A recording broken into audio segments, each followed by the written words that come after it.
स्वागत है आप लोगों का अपने YouTube चैनल पर। आज के इस वीडियो में हम लोग डिस्कस करेंगे 26 मार्च फर्स्ट शिफ्ट पीआरटी का जो पेपर है उसके मैथ्स के 20 क्वेश्चंस को।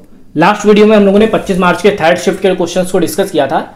आज हम लोगों का 26 मार्च एनडीएमसी का जो पीआरटी का एग्जाम था उसके 20 क्वेश्चंस को डिस्कस करने वाले हैं।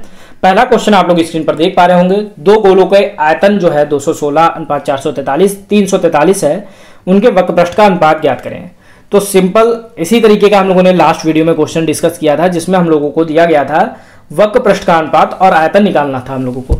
इसमें हम लोगों को आयतन दिया है और वक्रपृष्ठ का अनुपात निकालना है। तो उसमें हम लोगों ने शॉर्ट में बताया था कि R1/R2 का क्यूब हम लोगों को दिया गया है। चाहे आप समझने के लिए यहाँ पर लिख लें। जो गोले का आयतन होता है वो 4/3 पाई r³ होता है, और यहाँ पर 2 हैं इसलिए हम लोग R1 मान लेते हैं और इसको R2 मान लेते हैं। तो ये 4/3 पाई कैंसिल हो जाएगा, यानी हमारा R1/R2 का क्यूब बनेगा। और R1/R2 का क्यूब जो हमें दिया गया है 216/343, यानी कि R1/R2 हम लोग यहाँ से निकाल सकते हैं, ये 6/7 आ जाएगा, क्योंकि इधर क्यूब है यानी हम लोग को इधर घनमूल निकालना है। अब वक्रपृष्ठ का पूछ रहा है तो वक्रपृष्ठ का फॉर्मूला होता है 4πr², यानी हमें R1/R2 का स्क्वायर निकालना है, क्योंकि पहले का 4πr1², दूसरे का 4πr2²। पाई से पाई कैंसिल, 4 से 4 कैंसिल, यानी R1/R2 का होल स्क्वायर। तो R1 की वैल्यू है वो 6 है और R2 की वैल्यू 7 है। इसका स्क्वायर कर देंगे तो 36/49 हमारा आंसर हो जाएगा क्वेश्चन नंबर फर्स्ट का, ऑप्शन नंबर सी। तो बिल्कुल सेम वैसा ही क्वेश्चन है जैसा हम लोग प्रीवियस वीडियो में हम लोगों ने डिस्कस किया था, बस अंतर इतना है कि उसमें वक्रपृष्ठ का अनुपात दिया था और आयतन का अनुपात पूछा गया था। इसमें आयतन का अनुपात दिया गया है और वक्रपृष्ठ का अनुपात पूछा गया है।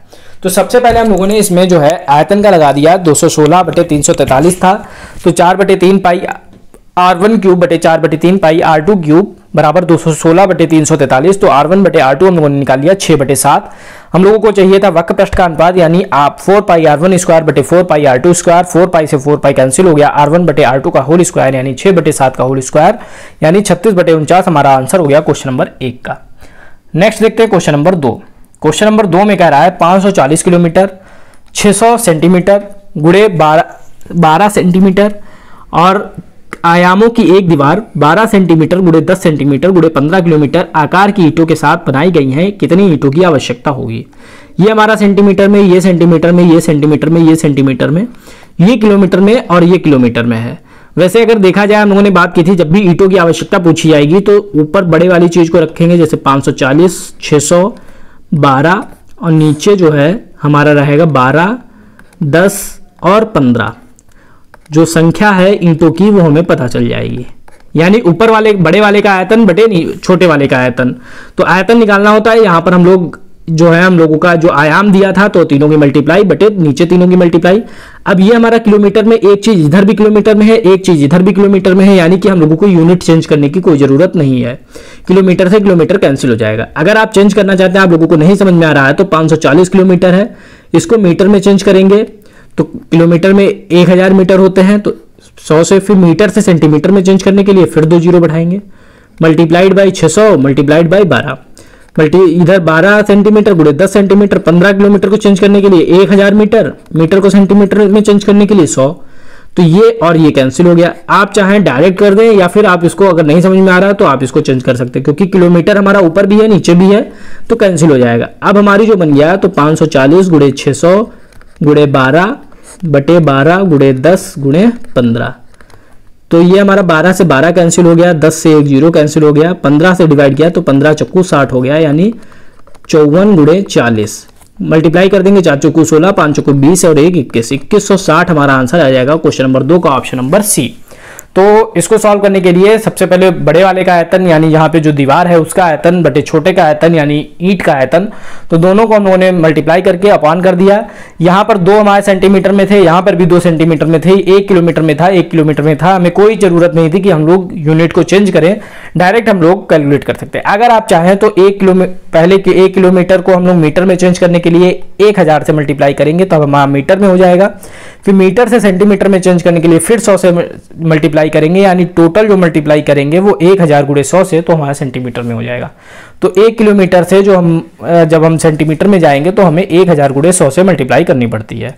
क्वेश्चन नंबर 2 का जो आंसर हो गया option number C. Next question कह रहा है the number of 5 divides P with a result of Q ये क्वेश्चन इंग्लिश में ही अवेलेबल था, हिंदी में ये क्वेश्चन कहीं मिला नहीं, इसीलिए हम लोगों ने यहाँ पर इंग्लिश में ही डिस्कस कर लेते हैं।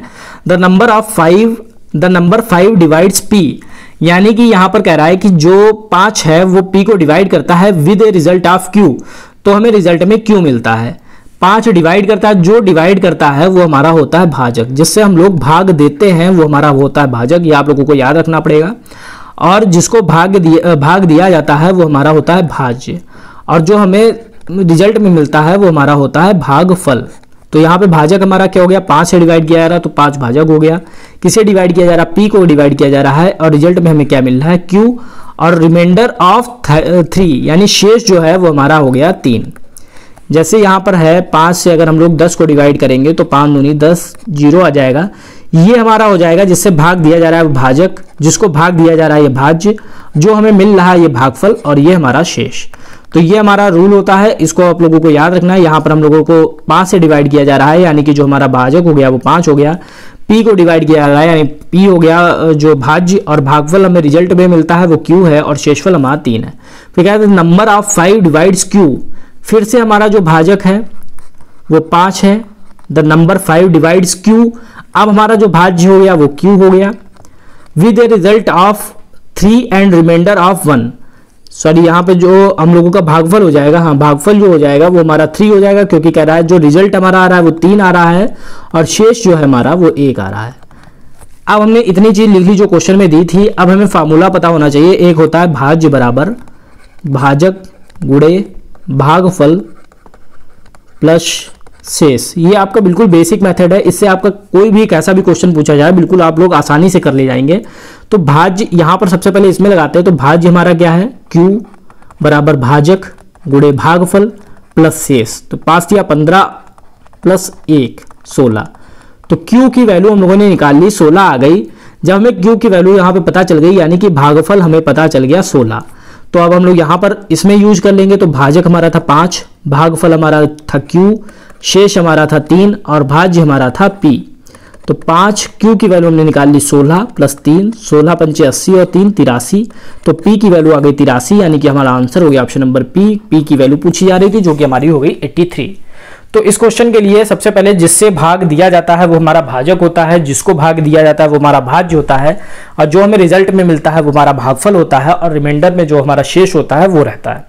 और फॉर्मूला होता है भाज्य बराबर भाजक गुणे भागफल प्लस शेष। तो यहाँ पर द नंबर 5 डिवाइड्स p, तो यानी जो 5 जो है वो डिवाइड कर रहा है, किसको, p को कर रहा है, तो p हमारा भाज्य हो गया, भाजक हमारा 5 हो गया, और रिजल्ट में हमें q मिल रहा है, यानी भागफल हमारा q हो गया, और शेष हमारा 3 बच रहा, तो शेष हमने 3 लिख दिया। इसी तरीके से यहाँ पर लिख दिया। सबसे पहले हम लोगों ने इसमें भाजक गुणे भागफल प्लस शेष का फार्मूला लगाया, तो q की वैल्यू हमें पता चल गई। फिर हम लोगों ने उसको यहाँ पर फॉलो कर दिया, और q की वैल्यू जब हमें पता थी, q की वैल्यू को पुट कर दिया, तो p की वैल्यू हमें पता चल गई 83। क्वेश्चन नंबर 3 का जो आंसर हो गया ऑप्शन नंबर बी। नेक्स्ट देखते हैं क्वेश्चन नंबर 4। क्वेश्चन नंबर 4 में p अनुपात q दिया है 3:4, यानी हम लोग लिख सकते हैं p बटे q बराबर 3/4, q बटे r बराबर 5/7। अब जब हमें p q r का अनुपात चाहिए होगा तो हमें q की वैल्यू को सेम करना होगा। यहाँ पर 4 है, यहाँ पर 5 है, यानी अगर हम लोग इसमें 5 से मल्टीप्लाई कर दें और इसमें हम लोग 4 से मल्टीप्लाई कर दें तो हमारी q की वैल्यू जो है 15/20 हो जाएगी, और इधर 20/28 हो जाएगी। अब q की वैल्यू हमारी सेम हो गई, यानी p q r का हमें अनुपात पता चल गया। p अनुपात q अनुपात r जो हो गया वो 15:20:28 हो गया। अब हमें जब p q r की वैल्यू पता चल गई तो हमें निकालना है p प्लस q का square plus q plus r का स्क्वायर, यानी कि अनुपात से अनुपात में जाना है तो हम लोग डायरेक्ट वैल्यू को पुट कर देंगे p प्लस q, यानी p की वैल्यू 15, q की वैल्यू 20 का स्क्वायर बटे q प्लस r, q की वैल्यू 20 और r की वैल्यू 28 का स्क्वायर। तो ये हमारा हो जाएगा 35 बटे, ये हो जाएगा हमारा 48, 35 का स्क्वायर बटे 48 का स्क्वायर। 35 का स्क्वायर होता है 1225, और 48 का स्क्वायर जब हम लोग करेंगे तो हमारा आ जाएगा 2304। तो जो हमारा अनुपात हो जाएगा ऑप्शन नंबर डी हो जाएगा। तो सबसे पहले इसमें p अनुपात q दिया था, q अनुपात r दिया था, तो हम लोगों ने p q r का अनुपात निकाल लिया जो हमारा 15:20:28 आ गया। p प्लस q अनुपात q प्लस r का होल स्क्वायर निकालना था, स्क्वायर निकालना था, तो हम लोगों ने p प्लस q की वैल्यू रख दी, q प्लस r की वैल्यू रख दी, इनका स्क्वायर कर दिया। 35 का स्क्वायर 1225 होता है, 48 का स्क्वायर 2304 होता है। हमारा आंसर आ गया क्वेश्चन नंबर 4 का option number D. Next question देखते हैं, क्वेश्चन नंबर 5। क्वेश्चन नंबर 5 में करा है एक व्यक्ति एक वस्तु को x को 12% के लाभ पर बेचता है। अगर हम x की कीमत मान लें, जो लागत मूल्य है वो उसका a है और 12% लाभ पर बेच रहा है, यानी 112 a/100 में बेच रहा है, जो कि हमारा हो गया विक्रय मूल्य। अब कह रहा है यदि लागत मूल्य 8% कम था, यानी a पहले था 8% कम होता है, यानी 92/100 हो जाता, तो 92 a/100 जो लागत मूल्य होता और विक्रय मूल्य 14 रुपये कम होता, तो विक्रय मूल्य हमारा था 112 a/100 और ये कम होता 14 रुपये, तो उसका लाभ 14% होता। तो इस पर जो लाभ होता वो 14% होता। तो हमारी इक्वेशन बन गई है 92 a/100 गुणे 114/100 बराबर 112 a/100 माइनस 14। अब हम लोग इसकी मल्टीप्लाई कर देंगे, तो मल्टीप्लाई ऊपर करेंगे तो 10488 a अपॉन 100 इंटू 100 बराबर 112 a/100 माइनस 14। अब यहाँ पर हमारा 100 है, यहाँ पर हमारा 100 गुणे 100 है। अगर हम लोग इसे 100 में चेंज कर ले, दशमलव में चेंज करने के बाद, तो यहाँ पर 100 से डिवाइड कर रहे तो यहाँ 2 जीरो यानी 2 अंक, यहाँ पर दशमलव आ जाएगा, यानी 104.88 a/100 बराबर 112 a/100 माइनस 14। अब हम लोग पक्षांतर कर देंगे, तो पक्षांतर करने के बाद हमारा क्या हो जाएगा 112 a/100 माइनस 104.88 a/100 बराबर 14, क्योंकि इधर से इसको इधर लिया है और इसको इधर लिया है, तो -14 से +14 हो गया और ये हमारा माइनस में हो गया। आप जब इसमें से माइनस करेंगे तो ये हमारा हो जाएगा 7.12 a/100 बराबर 14। क्रॉस मल्टीप्लाई कर देंगे तो 14 गुणे 100/7.12। अब इसको जब हम लोग सॉल्व करेंगे तो हमारा आंसर आ जाएगा 196.63 रुपए, जो कि हमारा आंसर हो जाएगा ऑप्शन नंबर बी। तो इसमें केवल आप लोगों को कैलकुलेशन थी, काफ़ी लंबी कैलकुलेशन थी, और आपको ध्यान देना था कि जो हमसे कह रहा था लागत मूल्य, तो हमने ए मान लिया और कह रहा था कि 12% के लाभ पर बेचता है, यानी 112 a/100 में बेचता है। यदि लागत मूल्य 8% कम होता, यानी पहले ए था तो अब 92 a/100 होता, और उसका जो विक्रय मूल्य है 14 रुपए कम होता, तो पहले विक्रय मूल्य 112 a/100 था, यानी इसमें 14 माइनस कर दिया, तो जो लाभ है वो 14% का होता, तो इसमें हमने लाभ निकाल दिया, कैलकुलेशन कर लिया। कैलकुलेशन आपको इसमें काफी लंबी कैलकुलेशन है, इसको ध्यान से करना होगा, इसलिए आप लोगों ने इसको कैलकुलेशन किया, तो ये 14 गुणे 100/7.12 आ गया, तो 196.63 हमारा आंसर आ गया क्वेश्चन नंबर 5 का। नेक्स्ट देखते हैं क्वेश्चन नंबर 6। क्वेश्चन नंबर 6 में कह रहा है यदि एक धनराशि PQRS के बीच 3:5:4:2 के अनुपात में बांटा जाना है, Q को S से 1500 रुपए अधिक प्राप्त हुए, तो R का हिस्सा क्या होगा। तो जब भी हम लोगों ने बात की थी, जब भी आपको दिया हो Q उससे इतने रुपए अधिक प्राप्त हुए या कम प्राप्त हुए, तो वो हमारा अंतर हो जाता है। यहाँ पर P, Q, R और S की बात की जा रही है। P की हम लोग मान लेते 3x, Q की मान लेते 5x, R की मान लेते 4x, और इनका अनुपात जो है वो 2x है। तो इनकी जो धनराशि हम लोगों ने मान ली 3x, 5x, 4x और 2x। अब कह रहा है Q को S से 1500 रुपए अधिक प्राप्त हुए, यानी Q माइनस S जो है वो 1500 है, क्योंकि ये जो है वो अंतर दिया हुआ होता है। चाहे आप पूरा इक्वेशन करके लगाएं या डायरेक्ट आप लोग समझ लें, जब भी कम या अधिक कहेगा तो आप लोगों का वो अंतर होगा। तो Q की वैल्यू थी हमारी 5x, S की वैल्यू थी 2x बराबर 1500, 3x बराबर 1500, तो x बराबर 1500/3, तो x की वैल्यू आ गई 500। जब हमें x की वैल्यू पता चल गई तो r का हिस्सा पूछ रहा था, तो r की वैल्यू थी 4x, यानी 4 गुणे 500, तो r की जो वैल्यू आ गई वो हमारी आ गई 2000 रुपए। ऑप्शन नंबर डी हमारा राइट आंसर हो गया। सिंपल सा क्वेश्चन था, Q को S से 1500 रुपए अधिक प्राप्त हो रहे हैं, यानी इन दोनों का जो अंतर है वो 1500 रुपए है। जो हमारा अनुपात था तो हमने धनराशि मान ली, तो 5x माइनस 2x बराबर 1500 हो गया, तो x की वैल्यू 500 हो गई। r की वैल्यू पूछ रहा था तो 4 गुणे 500 कर दिया। PQRS किसी की वैल्यू पूछी जाएगी तो आप लोग आसानी से इसको कैलकुलेट कर सकते हैं। नेक्स्ट देखते हैं क्वेश्चन नंबर 7। क्वेश्चन नंबर 7 में कह रहा है कि जब 1 + 3 + 5 + 7 + 9 + 99 को 8 से विभाजित किया जाता है तो शेषफल क्या होगा। तो इसमें आप लोगों को निकालना होगा सबसे पहले टोटल निकालने के लिए क्या होगा, +99 तक दे रखा है, यानी हम लोगों को एक फार्मूला हम लोगों ने बात की थी, AP में जब भी ऐड निकालना होता है तो n/2 ब्रैकेट में A + L होता है। AP क्यों है, क्योंकि यहाँ पर भी बीच का अंतर 2 है, यहाँ पर भी 2 है, यहाँ पर भी 2 है, इसी तरीके से ये बीच का जो अंतर है वो 2 है, यानी कि ये हमारी समांतर श्रेणी है। और समांतर श्रेणी में जब पहला पद दिया हो और लास्ट पद दिया हो तो हम लोग n/2 ब्रैकेट में A + L लगाते हैं। हम लोगों ने इसके बारे में बात की थी। तो यहाँ पर n की वैल्यू कैसे निकालेंगे, तो टोटल अगर 1 से 100 तक की बात की जाती तो हमारे कितने पद होते, 100 होते, यहाँ पर 1 से 99 की बात की जा रही है, यानी आधे हो जाएंगे तो कितने हो जाएंगे, 50 हो जाएंगे। या इसको निकालने का एक फार्मूला भी होता है, Tn बराबर a plus n minus 1 into D. तो Tn क्या होता है, लास्ट वाली वैल्यू 99, a क्या होता है first value, n minus 1, n हमको निकालना है, और d जो होता है बीच का अंतर, 3 माइनस 1 2। तो 99 माइनस 1 बराबर n माइनस 1 इंटू 2। तो 98 बराबर n माइनस 1 इंटू 2, 2 से डिवाइड किया तो 49, तो 49 बराबर n माइनस 1, तो n बराबर कितना हो जाएगा, 75 करेंगे तो 50 आ जाएगा। आप लोग चाहें तो इसे डायरेक्ट आप लोग 50 कैलकुलेट कर सकते हैं कि 1 3 5 7 1 1 छोड़ के है, या फिर इस फार्मूले का यूज करके Tn बराबर a plus n minus 1 into D का यूज करके निकाल सकते हैं। क्योंकि कहीं कहीं पे आपको हो सकता है कि लंबी आप लोगों को ये श्रृंखला दे दी जाए, तो आप लोग इसका यूज करके आप लोग आसानी से n की वैल्यू निकाल सकते हैं। जब n की वैल्यू पता चल गई तो हम लोग योग भी निकाल सकते हैं इस फार्मूले का यूज करके। तो n की वैल्यू हमारी 50/2, a है हमारा 1 और l है हमारा लास्ट पद यानी 99। तो ये 25 गुणे 99 प्लस 1 100 हो गया, यानी 2500 हो गया। तो इस श्रृंखला का जो टोटल है वो 2500 आया है। अब कह रहा है इसको 8 से विभाजित किया जाए तो हमारा शेषफल क्या होगा। तो 8 से आप 2500 को डिवाइड कर देते, 8 या 24 बचा 1, 8 कम 8 बचा 2, 8 दूनी 16, तो शेषफल आ गया हमारा 4। ऑप्शन नंबर बी हमारा राइट आंसर हो गया। तो इसमें हम लोगों ने देखा सबसे पहले ये समांतर श्रेणी थी 1 3 5 7, यानी बीच का अंतर जो 2 है तो समांतर श्रेणी है। तो हम लोगों ने पदों की संख्या निकाली Tn बराबर a plus n minus 1 into D से। तो n की वैल्यू हमारी 50 पता चल गई, s बराबर n/2 ब्रैकेट में a प्लस l का फार्मूला लगाया तो s की वैल्यू हमें 2500 पता चल गई। 2500 को 8 से डिवाइड किया तो हमारा शेषफल 4 आ गया। हमारा आंसर हो गया क्वेश्चन नंबर 7 का ऑप्शन नंबर बी। नेक्स्ट देखते हैं क्वेश्चन नंबर 8। क्वेश्चन नंबर 8 में कह रहा है कि कौन सी संख्या जो है वो 4 से डिवाइड है। तो जब भी हम लोगों ने बात की थी जो संख्या 8 से डिवाइड होती है उसके लास्ट के 3 डिजिट 8 से डिवाइड होने चाहिए।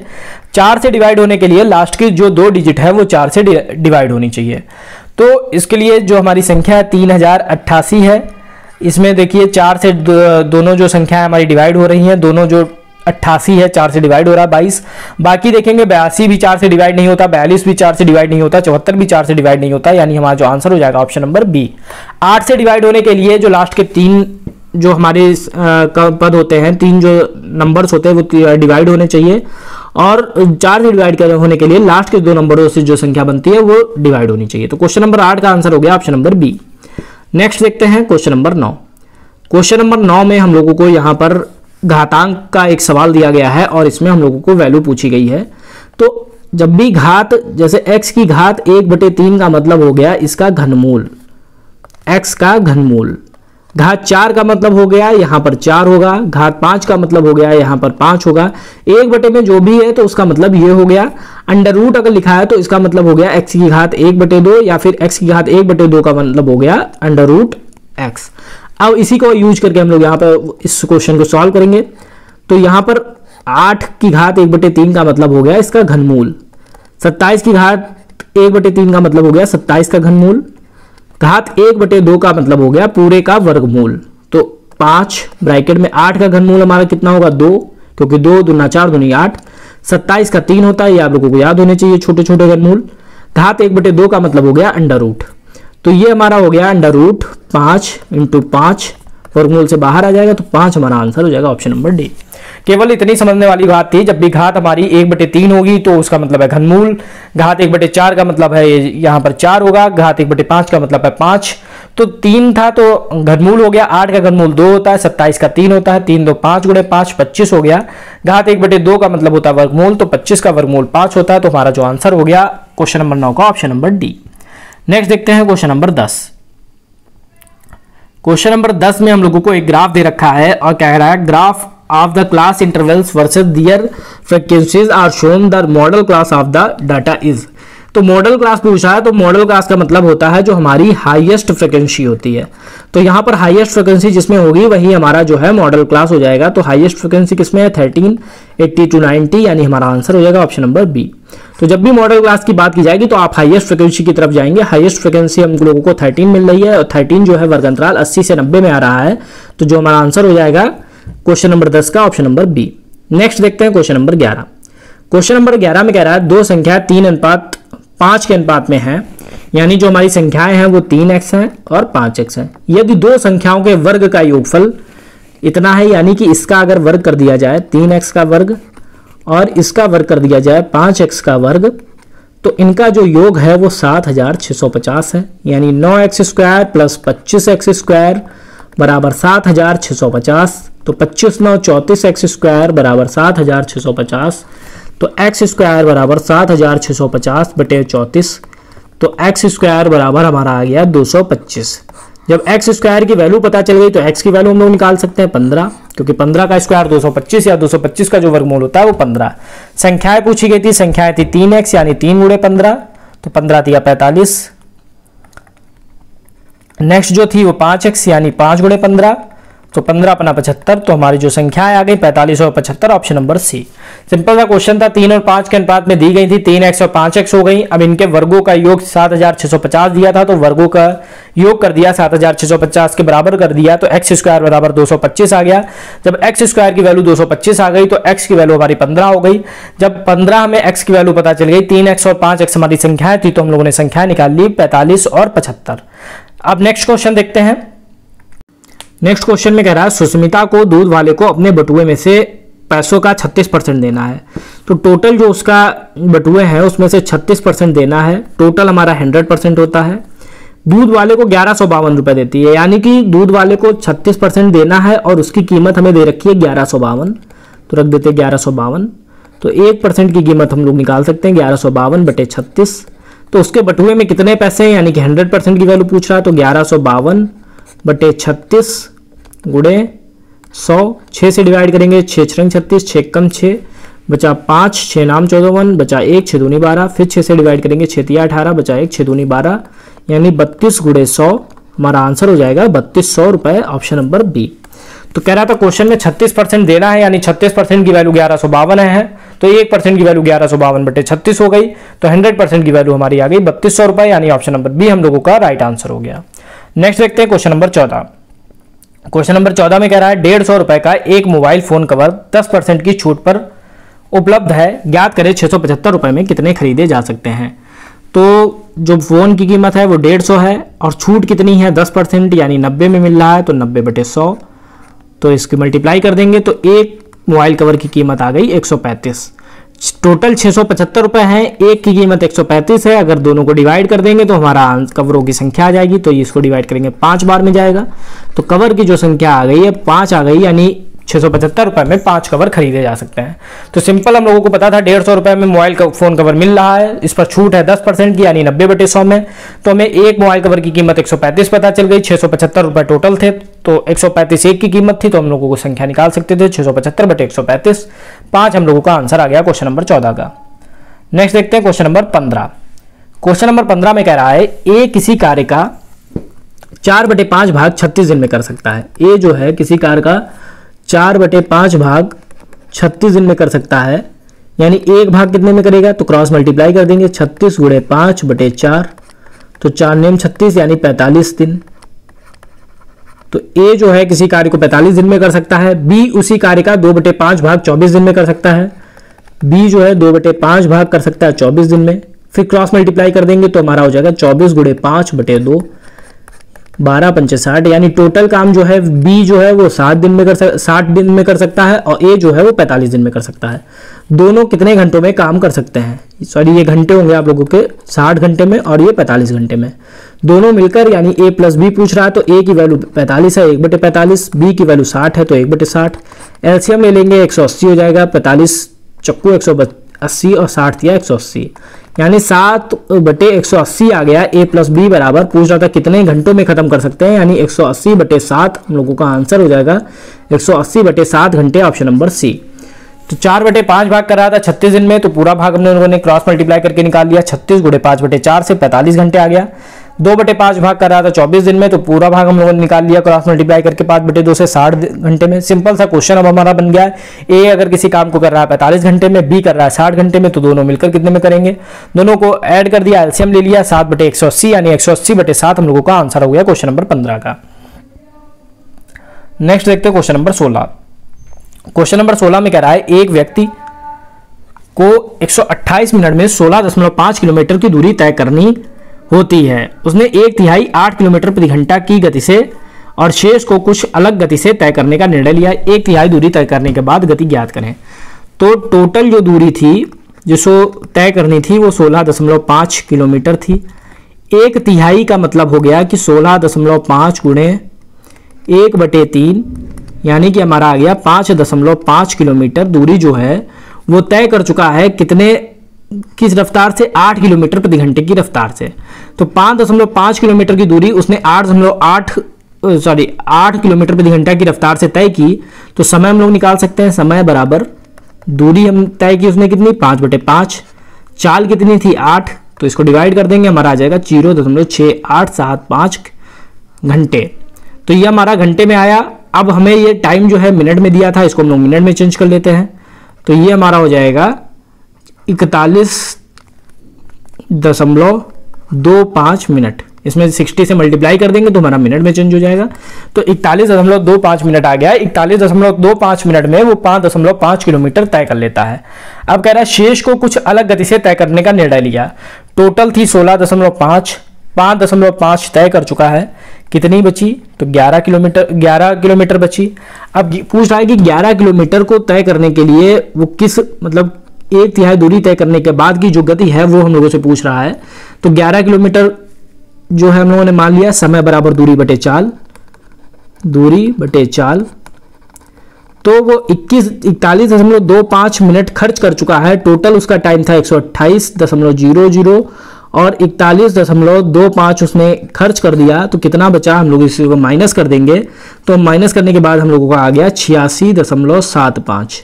तो ये हमारा 86.75 मिनट आ गया। अब इसको घंटे में हम लोग कन्वर्ट करेंगे। तो घंटे में कन्वर्ट करने के लिए हम लोग 60 से इसमें डिवाइड कर देंगे। तो ये 86.75 मिनट, इसको घंटे में बदलेंगे तो 60 हो जाएगा। दूरी हमें पता है 11 किलोमीटर चलनी है। चाल हमें निकालनी है x। क्रॉस मल्टीप्लाई कर देंगे तो हमारा हो जाएगा 60 गुणे 11 बटे 86.75। तो ये हो जाएगा 660 बटे 86.75। तो हमारा आंसर हो जाएगा 7.60 किलोमीटर प्रति घंटा। तो बची हुई जो चाल है, जो बची हुई दूरी है वो 7.60 किलोमीटर प्रति घंटे से तय करेगा, यानी ऑप्शन नंबर डी हम लोगों का राइट आंसर हो जाएगा। सबसे पहले हम लोगों को क्वेश्चन में पता था कि टोटल जो दूरी थी 16.5 किलोमीटर थी। टोटल हम लोगों ने लिख दी 16.5 किलोमीटर। 1/3 जो है वो 8 किलोमीटर प्रति घंटे की से तय कर रहा है। तो 1/3 का मतलब हो गया 16.5 का 1/3 निकाला तो 5.5 किलोमीटर है वो 8 किलोमीटर प्रति घंटे की गति से जा रहा है। तो 8 से डिवाइड कर दिया। टाइम हमारा आ गया 0.6875 घंटे और ये हमारा मिनट में दिया था, इसलिए हम लोगों ने इसको मिनट में चेंज कर लिया। मिनट में हमारा आ गया 41.25 मिनट। अब 41.25 मिनट वो चल चुका है। टोटल 128 मिनट में चलता है। तो बचा हुआ समय कितना बचा? 86.75 बचा, माइनस कर दिया। और 16.5 में 5.5 किलोमीटर चल चुका है। अब दूरी कितनी बची? 11 किलोमीटर बची। समय बराबर दूरी बटे 4 लगा दिया। दूरी हमारी 11 है, समय हमारा 86.75 है। अब ये हमारा मिनट में है, ये किलोमीटर घंटे में है। तो हम लोगों ने इसको घंटे में चेंज करने के लिए 60 से डिवाइड कर दिया। चाल हम लोगों ने x मान ली तो क्रॉस मल्टीप्लाई कर दिया। तो हमारा आंसर आ गया 7.60 किलोमीटर प्रति घंटा क्वेश्चन नंबर 16 का। नेक्स्ट देखते हैं क्वेश्चन नंबर 17। क्वेश्चन नंबर 17 में कह रहा है अमित ने 7,50,000 रुपए में एक भूखंड खरीदा। इसका मूल्य 10% प्रतिवर्ष की दर से बढ़ता है। तो 2 वर्ष बाद भूखंड का मूल्य ज्ञात करें। तो यानी मिश्रधन निकालना है। मूलधन हम लोगों को दिया है। तो a बराबर p ब्रैकेट में 1 + r बटे 100 की घात n। p की वैल्यू हम लोगों को मूलधन हमें दिया है 7,50,000। दर हम लोगों को दी है 10 बटे 100, समय दिया है 2। तो ये हो जाएगा 750 गुणे 110 बटे 100, 0 से 0 कैंसिल, भाग घात 2। तो ये हो जाएगा 750,000 गुणे 121 बटे 100, 2 0 से 2 0, तो हो जाएगा 750 गुणे 121। मल्टीप्लाई करेंगे तो मल्टीप्लाई करने पे हमारा जो आंसर आ जाएगा वो 907500 रुपए आ जाएगा, जो कि हमसे क्वेश्चन में पूछ रहा था। ऑप्शन नंबर डी हमारा राइट आंसर हो जाएगा। सिंपल सा क्वेश्चन था। ए हम लोगों से मिश्रधन पूछा गया था। दो वर्ष बाद भूखंड का मूल्य यानी कि मिश्रधन हम लोगों को बताना था। मूलधन हमको दिया था, दर दी थी, समय दिया था, सारी वैल्यू उसको पुट कर दिया, कैलकुलेशन कर ली। 9,75,000 हम लोगों का आंसर आ गया। 9,07,500 रुपए हम लोगों का आंसर आ गया, ऑप्शन नंबर डी। नेक्स्ट देखते हैं क्वेश्चन नंबर 18। क्वेश्चन नंबर 18 में भी हम लोगों को घातांक का रूल लगाना है। तो घातांक के रूल में एक बार हम लोगों ने बात की थी, जब भी हमारा a की घात m बराबर a की घात n होगा तो जो है हमारा बन जाता है m बराबर n। तो उसी चीज को यहाँ पे हम लोगों को फॉलो करना है। यहाँ पर m बराबर n, जब भी आधार हमारे बराबर हैं तो घात हमारी बराबर हो जाती है। तो इसको लिख सकते हैं 2 की घात 2 की घात x माइनस 2, और इसको ऐसे ही 2 की घात x प्लस 1। तो घातों की आपस में गुणा हो जाती है, तो 2 की घात 2 ब्रैकेट में x माइनस 2 बराबर 2 की घात x प्लस 1। अब हमारे आधार बराबर हो गए, यानी हमारी घातें भी बराबर हो जाएंगी। तो ये हमारा हो गया, ये मल्टीप्लाई कर लेंगे तो ये हमारा हो जाएगा x प्लस 1। तो अब पक्षांतर कर लेंगे तो ये हमारा हो जाएगा 4 प्लस 1, तो x बराबर आ जाएगा 5, यानी हमारा जो आंसर हो जाएगा ऑप्शन नंबर ए। तो सिंपल सा इसमें घातांक का केवल एक रूल लगाना था आप लोगों को, a की घात m बराबर a की घात n अगर होता है तो हमारी घातें बराबर हो जाती हैं, यानी आधार बराबर तो घातें बराबर। आधार हम लोगों ने यहाँ से बराबर कर लिया, घातों की आपस में गुणा हो गई, तो 2 की घात 2 ब्रैकेट में x माइनस 2 हो गया। आधार जब हमारे बराबर हो गए तो घातों को बराबर कर दिया, हमारा आंसर आ गया x बराबर 5। नेक्स्ट देखते हैं क्वेश्चन नंबर 19। क्वेश्चन नंबर 19 में हम लोगों को तालिका दी गई है और इसमें हम लोगों से पूछा गया है कि कंपनी को किस वर्ष में सबसे अधिक लाभ हुआ।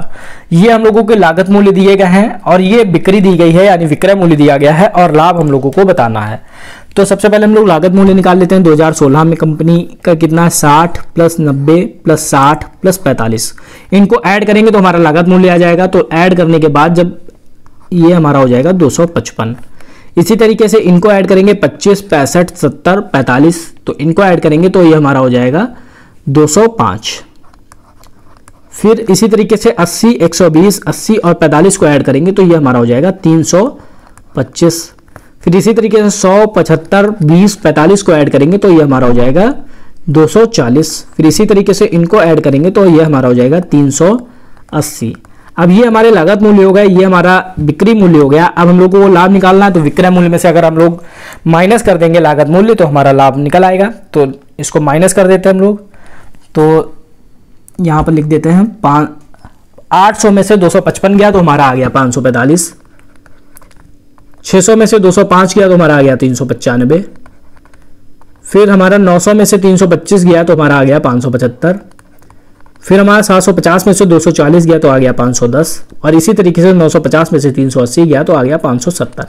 तो ये हमारा आ गया लाभ। अब कहते हैं कंपनी को किस वर्ष सबसे अधिक लाभ हुआ, तो सबसे अधिक लाभ किस वर्ष हुआ, 575 सबसे अधिक है, जो हमारा आ गया इस वाली रेंज में 2018-19। तो हमारा आंसर हो गया ऑप्शन नंबर डी। सिंपल सा क्वेश्चन था, इसमें हम लोगों को सबको जोड़ लेना था। जोड़ के हम लोगों ने लागत मूल्य निकाल लिया 2016-17 में, ऐसे लागत मूल्य 17-18 में, ऐसे 18-19 19-20 20-21। बिक्री मूल्य यानी विक्रय मूल्य हम लोगों को दिया था, विक्रय मूल्य माइनस लागत कर दिया तो हमारा लाभ आ गया। सभी का लाभ हम लोगों ने देख लिया। जो सबसे ज्यादा लाभ आया वो 575 करोड़ रुपए आया, जो कि हमारा 2018-19 में था। तो ऑप्शन हमारा जो राइट आंसर हो गया ऑप्शन नंबर डी। अब आज का लास्ट क्वेश्चन, क्वेश्चन नंबर 20। इसमें हम लोगों को एक ग्राफ दिया गया है और इसमें कह रहा है डेटा का माध्य ज्ञात करें। तो माध्य ज्ञात करने के लिए क्या करते हैं हम लोग, जो हमारा वर्ग अंतराल होता है यहाँ पर लिख देते हैं 10 से 20, 20 से 30, 30 से 40 और 40 से 50। फिर हम लोग इनके बीच के जो परिसर है उसको निकालते हैं। जैसे 20 और 10 है, जैसे यहाँ पे लिख के बता 10 और 20 है, तो 10 और 20 को ऐड करते हैं और 2 से डिवाइड करते हैं तो हमारा आ जाता है 15। तो उसको 15 लिख दिया। इसी तरीके से 20 और 30 है, तो 20 प्लस 30 बटे 2, तो ये हमारा हो गया 50 बटे 2, ये आ गया 25, तो ये 25 हो गया। ऐसे 40 30 70 बटे 2, ये हमारा हो गया 35, और ये 50 40 90 बटे 2, ये हो गया हमारा 45। तो ये हमारा जो आ गया परिसर। इसके बाद हम लोग क्या निकालते हैं, इसके बाद जो हम लोगों को बारंबारता दी है इसको नोट कर लेते हैं, 5 12 15 और 10।